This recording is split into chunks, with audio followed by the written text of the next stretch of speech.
Hello అండి, welcome to our channel Hindus world. ఈరోజు మీకు కొబ్బరి లడ్డు ఎలా చేయాలో చూపిస్తాను. చాలామంది చాలా రకాలుగా చేస్తూ ఉంటారు.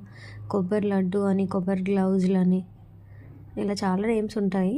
బట్ నేను రెగ్యులర్గా ఎలా చేస్తానో చూపిస్తాను. తురిమిన కొబ్బరి 4 కప్పులకి సమానంగా 2 కప్పులు బెల్లం అయితే స్వీట్ సరిపోతుంది.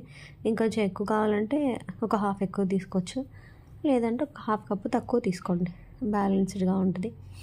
ముందైతే కొబ్బరిని పక్కన పెట్టేసుకొని బెల్లం కాస్త ఒక 2-3 స్పూన్లు వాటర్ వేసుకొని ఆ బెల్లాన్ని బాగా కరిగించేసుకోండి. మరీ ఎక్కువ వాటర్ వేసేయద్దు, కొంచెం లైట్గా ఒక 2-3 స్పూన్లు వాటర్ వేసి బెల్లాన్ని బాగా కరిగించండి. తీగ పాకం అలా ఏం రావాల్సిన అవసరం లేదు, బెల్లం జస్ట్ కరిగితే సరిపోతుంది. చూడండి, ఇలా కడిగిన తర్వాతకి మంచిగా ఏదైతే కొబ్బరి ఉందో ఆ కొబ్బరిని ఇందులో వేసేయండి. కొంతమంది ముందు కొబ్బరిని డ్రై రోస్ట్ చేసి కూడా వేస్తారు, అలా కూడా వేయచ్చు. అది ఒకలాగా టేస్ట్ ఉంటుంది, ఈ టేస్ట్ ఒకలా ఉంటుంది. కొబ్బరి మొత్తం ఇలా వేసుకున్న తర్వాతకి దాన్ని చక్కగా కలిపేసుకోండి. మంచిగా ఆ బెల్లం అంతా కొబ్బరికి పూర్తిగా పట్టేలాగా కలుపుకోండి. త్వరగానే ప్రాసెస్ అవుతుంది, మరీ అంత టైం పట్టదు. బట్ ఏంటి అంటే కొబ్బరి లడ్డు చేసేటప్పుడు బాగా దీని దగ్గరే ఉండాలి. కాసేపు మనం అటు ఇటు వెళ్ళి పెట్టేసి వేరే పని చేసుకోవడానికి కుదరదు, ఎందుకంటే అడుగు మాడిపోద్ది. ఎంత సిమ్ములో పెట్టినా అడుగు పట్టేస్తుంది, కాబట్టి కొంచెం కంటిన్యూస్గా తిప్పుతూనే ఉండాలి. చూడండి, బెల్లం మొత్తం కొబ్బరికి చక్కగా పట్టేసింది. మరి దీన్ని ఎంతసేపు చేయాలి, ఇది అయిందా లేదా ఎలా తెలుస్తుంది అంటే, అది కొబ్బరిది ఏదైతే ఉందో అది అయిన దాన్ని ఒకసారి ఇలా చేతితో పట్టుకొని చూసుకోవాలి. ఉండలాగా ఫామ్ అయిందనుకోండి, మనం లడ్డు చుట్టుకోవడానికి పర్ఫెక్ట్గా ఉందని అర్థం.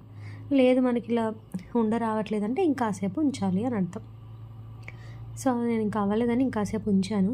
యాలకులు కచ్చపచ్చ దంచి వేసుకున్నాను, పౌడర్లాగా కూడా చేసుకొని వేసుకోవచ్చు. అవి కూడా వేసేసి చక్కగా కలిపేయండి. కొంచెం లాస్ట్లో ఘీ కూడా యాడ్ చేసుకోండి, టేస్ట్ బాగుంటుంది. లేదంటే మనం లడ్డు చుట్టేటప్పుడు చేతికి కొంచెం నెయ్యి రాసుకొని చుట్టేస్తే సరిపోతుంది.